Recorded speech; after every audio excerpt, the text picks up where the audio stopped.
గట్టిపల్లి గ్రామ ప్రజలు, గ్రామ పెద్దలు, గ్రామ యువకులు, ఇక్కడికి వచ్చినటువంటి అక్కలు, అన్నలు, తమ్ముళ్ళు, మొన్న జరిగిన సర్పంచ్ ఎన్నికలలో మీరు ఆశీర్వదించి సర్పంచ్గా చంద్రశేఖర్ని, ఉప సర్పంచ్గా అనిత, విజయ్,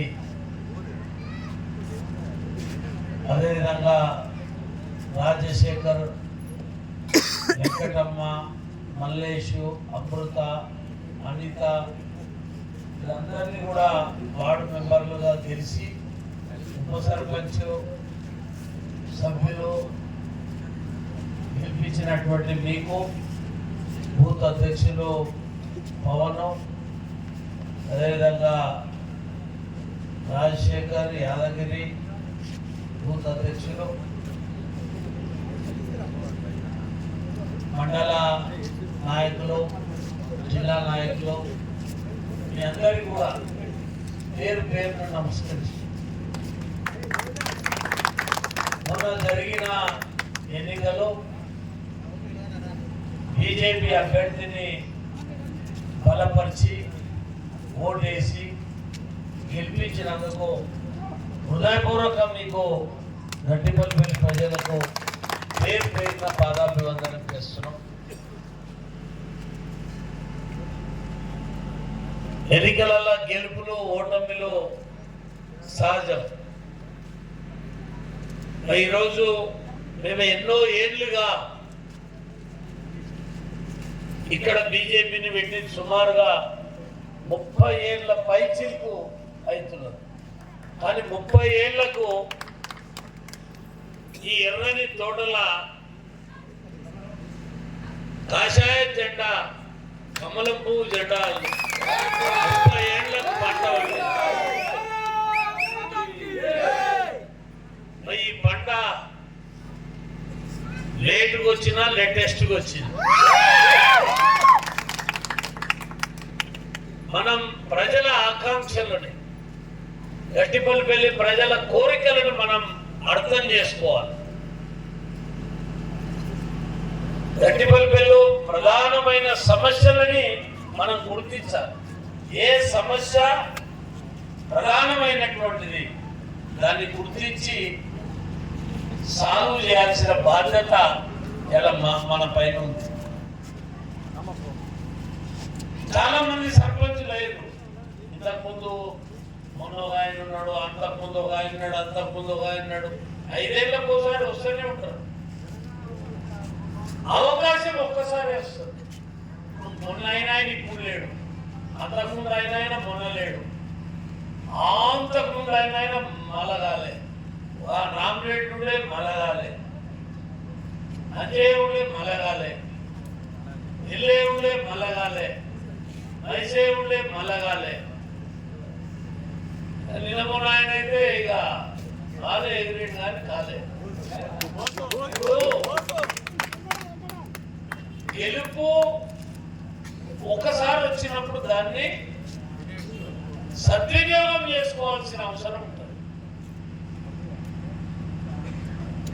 ఎంత చేసినా రిజర్వేషన్ వల్ల ఈసారి ఎస్సీ వస్తే వచ్చేసారి బీసీ అవుతుంది, బీసీ పోతే ఓసీ అవుతుంది. కానీ మనకు భగవంతుడు ప్రజలు ఇచ్చిన అవకాశాన్ని జీవితంలో మర్చిపోకుండా ఆయన సర్పంచ్ ఉన్నప్పుడు మంచిగా చేసి ఉండాలి. చిన్నతనంలో పెద్ద బాధ్యతని నెత్తిన పెట్టింది. రకరకాలుగా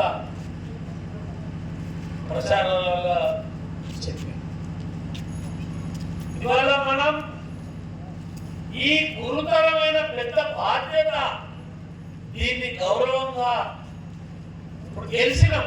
మన కోట్ వేసినోడు మనోడే, వేయనోడు మనోడే, అందరినీ కలుపుకొని ముందుకు నడపాల్సిన బాధ్యత సర్పంచ్ పైన ఉంటుంది.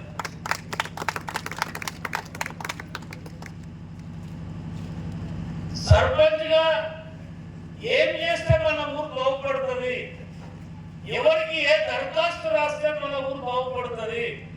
ఎమ్మెల్యే తోటి ఎట్లా మాట్లాడాలి, సర్పంచ్ తోటి ఎట్లా మాట్లాడాలి, ఓ కలెక్టర్ తోటి ఎట్లా మాట్లాడాలి, ప్రజలతో ఎట్లా మాట్లాడాలి, బాధతో వచ్చిన ప్రజలని మనం ఎట్లా వాళ్ళ బాధని మనం ఇంటే సగం బాధ వాళ్ళు వెళ్ళిపోతారు. చాలా మటుకు సర్పంచులు గెలిచినాక ఆయనే పెద్ద నేనే పెద్దరా ఎవడైంది అన్నట్టు ఫీల్ అవుతారు. నాకు అన్ని తెలుసు నువ్వు ఏం చెప్పక అంటారు.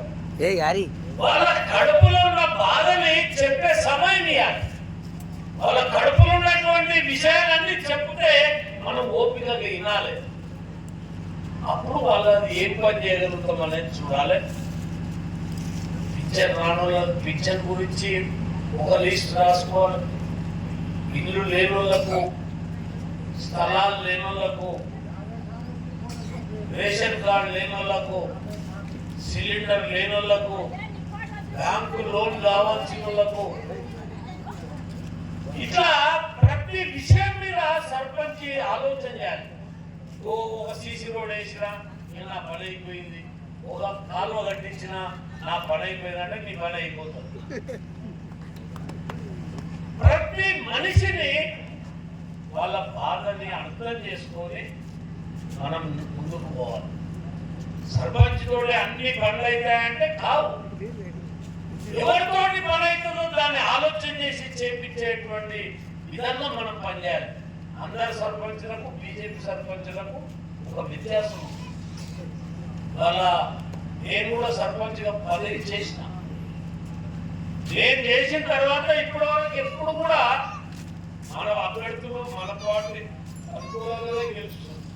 ఎందుకంటే ఒకవేళ మేము తప్పు చేసి ఉంటే తర్వాత మనకు మొత్తం ఉండదు ప్రజల దగ్గరకు.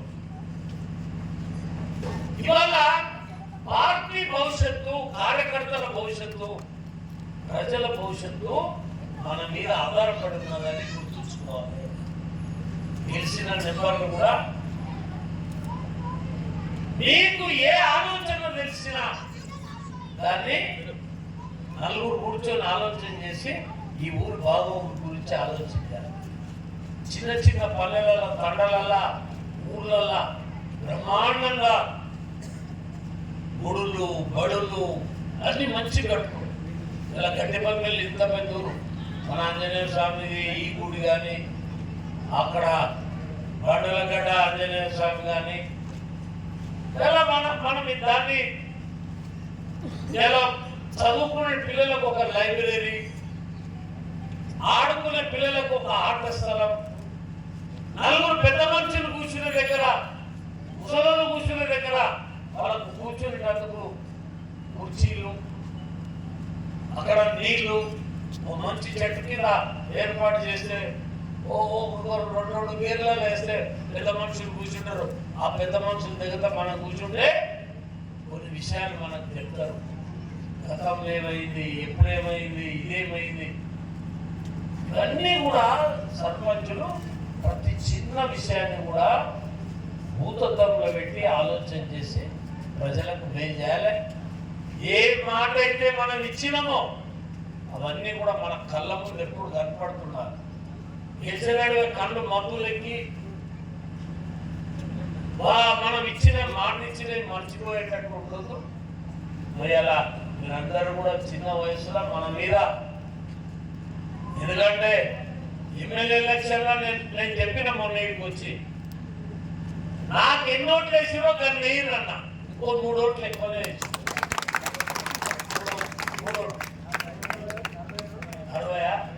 60 ఓట్లు ఎక్కువ వేసారు. అంటే ఇక నాకంటే మీ మీదనే ఎక్కువ ప్రేమ. కాబట్టి మీరు ఎక్కువ పని చేయాలి. నేనేం చేయాలి, నాకు మీకంటే తక్కువ వచ్చింది, మీకంటే నేను ఎక్కువ పని చేయాలి. పని చేయాలంటే దాంట్లో పోటీ పడాలి. పంచాయతీలు పెట్టే దాంట్లో, కొట్లాటలు పెట్టే దాంట్లో, పిల్లమోని పంచాయతీ వస్తే దాన్ని గట్టిగా చేసి 5,000 ఈ పంచాయతీలు, పోలీసులు, ఇవి తల్లి కొడుకులకు భూముల పంచాయతీలు పెట్టి అమ్మ నాయనకు అన్నం పెట్టకపోతే నచ్చ చెప్పి వాళ్ళని కూర్చొని పెట్టి సమయం ఇచ్చి వాళ్ళని ఎట్లా నచ్చ చెప్పి వాళ్ళకు సరైన విధంగా నడిపే బాధ్యత మన మీద ఇలా ప్రజలు ఇచ్చింది. కేంద్రంకి వెళ్ళి ఏ నిధులు వస్తాయి, రాష్ట్రంకి వెళ్ళి ఏమి వస్తాయి, ఎమ్మెల్యే దగ్గరికి వెళ్ళి ఎంపీ దగ్గరికి వెళ్ళి ఏమొస్తాయి? మనం ఎక్కడికి వెళ్ళి ఏమేమి తేవాలి? మన ఊరికి ఎట్లా బాగు చేయాలి? మన చింత, మన ఆలోచన 24 గంటలు మన గ్రామం అభివృద్ధి మీద. మనం ఎవరి దగ్గరికి పోయినా కూడా భయపడొద్దు. పార్టీ ఆయన ఆ పార్టీ ఎమ్మెల్యేది ఈయనది ఈ పార్టీ అని మనం చూడొద్దు. ఓట్లన్నాడే ఓట్లు వేసినాక అయిపోయి, అది గంగలు వేసినట్టు అయిపోయింది. ఇప్పుడు అందరూ సమానమే, పార్టీలు కాదు. మన పార్టీ గుర్తులు కూడా లేవు, ఏదేదో పిట్ట గుర్తు, గుర్ర గుర్తు, బ్యాట్ గుర్తు వచ్చింది. మన పనితనం వల్ల భవిష్యత్తులో రేపు మనం ఎంపీటీసీ కూడా గెలవాలి, మన గ్రామంకి వెళ్ళి ఎంపీటీసీ గెలవాలి, మండలాన్ని మన ఎంపీటీసీని మనం 3 బలం ఉంటేనే మనం నిధులు తెచ్చుకోవచ్చు, మనం అభివృద్ధి చేసుకోవచ్చు. ఓడిపోయిన వాళ్ళు ఉన్నారు కొంతమంది, నెంబర్లు సర్పంచ్ ఓడిపోయినాడు ఇక తిట్టుకుంటారో లేకపోతే వాళ్ళు కూడా ఉంటే కాదు. మన తప్పులు